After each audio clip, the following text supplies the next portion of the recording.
મને વર્ષો જૂની કબજિયાત છે. આ કબજિયાત મટવાનું નામ જ નથી લેતી.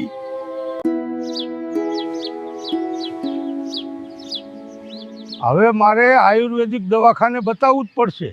મેં ઘણી બધી દવાઓ પીધી છે, ઘણા બધા ચૂર્ણ પણ ખાધા છે, છતાં પણ કબજિયાતમાં કંઈ જ ફેર પડતો નથી. ચિંતા ના કરશો, હું કંઈક કરું છું. ચિંતા ના કરો, આજનો આ વિડીયો પૂરો જોઈ લેશો તો કબજિયાત 100% મટી જશે.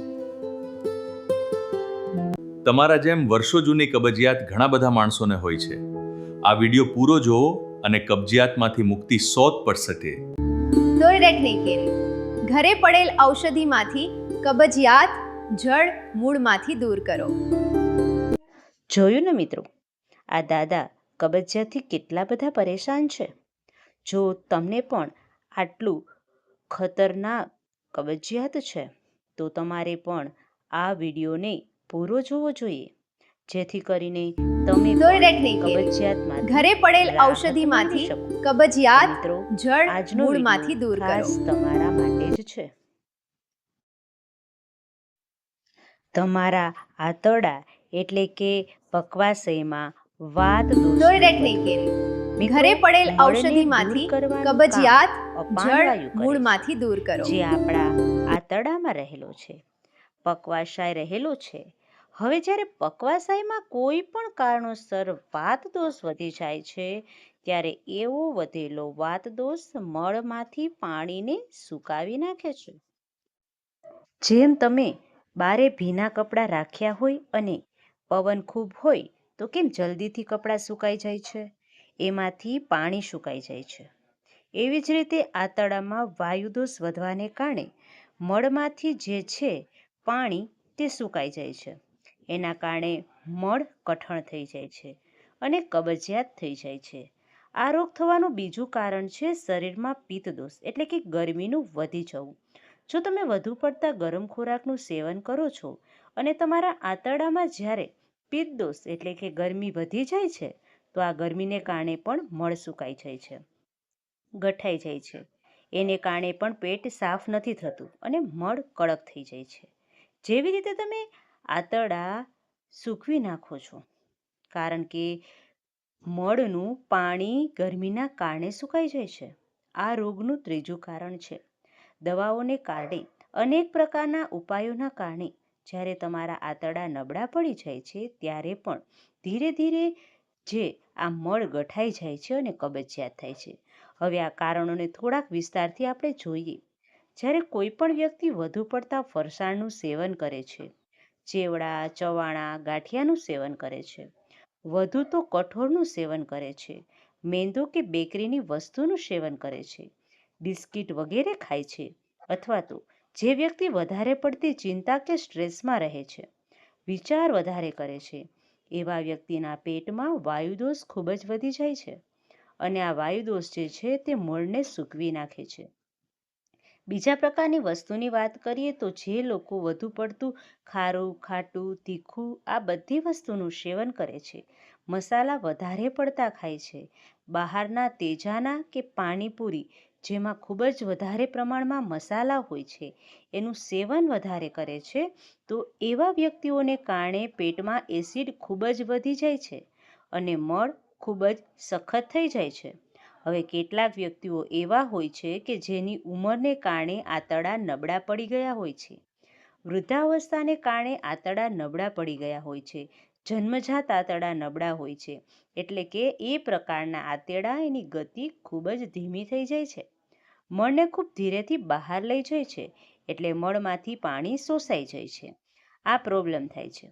મિત્રો, આવા લોકોમાં ખાસ કરીને એવા લોકો પણ છે કે જે લોકોને કોઈ પણ અલગ પ્રકારની દવા લે છે. જેમ કે કેટલાક લોકો માનસિક દવાઓ લેતા હોય છે, કેટલાક લોકો એસિડિટીની દવા લેતા હોય છે, કેટલાક લોકો ડાયાબિટીસ કે બીપીની દવાઓ લેતા હોય છે, જેની આડઅસરને કારણે પણ આંતરડા નબળા પડતા હોય છે અને મળમાંથી પાણી સુકાતું જતું હોય છે, કબજિયાત થઈ જતું હોય છે.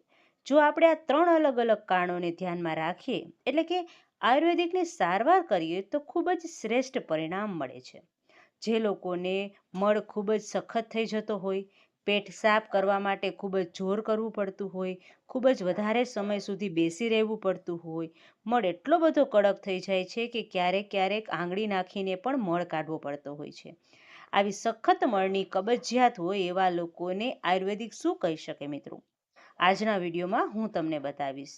જે લોકોને મળ સખત થઈ જવાને કારણે કબજિયાત થાય છે તે લોકોએ શું કરવું જોઈએ, કઈ દવા લેવી જોઈએ, શું ખાનપાનમાં ધ્યાન રાખવું જોઈએ, અને વિડીયોમાં અંતે હું તમને એનો બેસ્ટ ઘરેલું ઉપચાર પણ બતાવીશ. મિત્રો, ઘણા બધા લોકોને કબજિયાતની એવી સમસ્યા થઈ જતી હોય છે, એવા મળ ખૂબ જ હાર્ડ બની જતું હોય છે, જેમને આયુર્વેદિકમાં પુરુષ આના કહેવામાં આવે છે. પુરુષ એટલે કે મળ, આના એટલે કે ન નીકળવું. મળ ખૂબ જ કઠણ થઈ જવાને કારણે આવા લોકોને ખૂબ જોર કરવું પડતું હોય છે. એને કારણે ક્યારેક ક્યારેક મળ માર્ગમાં ચીરા પડી જાય છે, જેને ફિસર કહેવામાં આવે છે. હરસ પણ થઈ જાય છે, જેનો અર્શ કહેવામાં આવે છે, અને ઘણી વખત મળમાં સોજો આવી જાય છે. આવા લોકોને ઘણી વખતે ખૂબ જ જોર કરવાને કારણે લોહીના મસા પણ થઈ જતા હોય છે. આ લોકો હંમેશા અલગ અલગ પ્રકારની ફાંકી, ચૂર્ણ, ઔષધ, લિક્વિડ ડ્રાય કરતા રહે છે, કારણ કે એલિપોથિક લિક્વિડ લે છે, ક્યારેક આયુર્વેદિક લિક્વિડ લે છે, તો ક્યારેક આયુર્વેદિક દવાઓ પણ લે છે, ચૂર્ણ લે છે, ફાંકી લે છે, અને કોઈ ચૂર્ણ કાયમ ને કાયમ કોઈને કોઈ પ્રકારના ચૂર્ણ એને લેવા જ પડતા હોય છે. મિત્રો, આવા લોકોને જ્યારે કબજિયાત માટે આવે છે ત્યારે એની સમસ્યા એટલી બધી વધી હોય છે કે કોઈ પણ દવા એને અસર કરતી હોતી નથી. મળ એકદમ કઠણ થઈ જતું હોય છે, જેને કારણે ખૂબ જ પ્રકારની મુશ્કેલીઓ આવતી હોય છે. આ રોગની ટ્રીટમેન્ટને સમજે અને એ પહેલાં આપણે એ સમજવું જરૂરી છે કે મળ શા માટે કઠણ થઈ જાય છે. મિત્રો, એલોપેથિક મેડિકલ સાયન્સ તો એવું માને છે કે જ્યારે મોટા આંતરડા મળ વધારે પ્રવાહમાં વહી જાય છે ત્યારે એમાંથી લોહી પ્રવાહી છે એ શોષાવા લાગે છે અને મળ ખૂબ જ કઠણ થઈ જાય છે. અથવા તો તમે જે ફાઇબરવાળો ખોરાક નથી ખાતા અને પછી તમે પાણી બરોબર નથી પીતા તો પણ તમારો માર્ગ કઠણ થઈ જાય છે.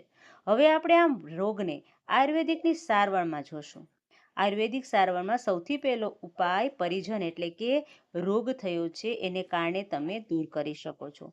મેં પહેલાં જ 3 કારણો કહ્યા, એ 3 કારણો દૂર કરો અને તમે એવો ખોરાક લ્યો કે જે પચવામાં હલકું હોય.